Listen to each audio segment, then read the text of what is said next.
আপনার নিজকে এমন ভাবে তৈরি করেন যেন অন্যরা পেছনে পেছনে গুড়গুড় করে, আরেকজনের পেছনে হাই হ্যালো ইনস্টাগ্রামে এবং হোয়াটসঅ্যাপে, মেসেঞ্জারে, স্ন্যাপশটে এরকম একটা ছবি পাঠালেন, একটু নাইস এন্ড অ্যাট্রাকটিভ নাকি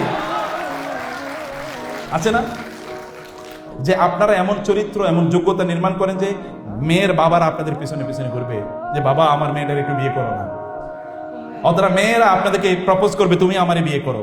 যারা শেষের দিকে আছেন, 4th বা 5th সেমিস্টারে আছেন, তাড়াতাড়ি বিয়ে করে ফেলেন, এটা হাই টাইম। বুঝতে পেরেছেন? এই জন্য বিয়ে করবেন, তখন আপনার কি হবে, আপনার কনসেন্ট্রেশন বাড়বে। যখন আপনি বুড়া তখন বিয়ে করে লাভ কি?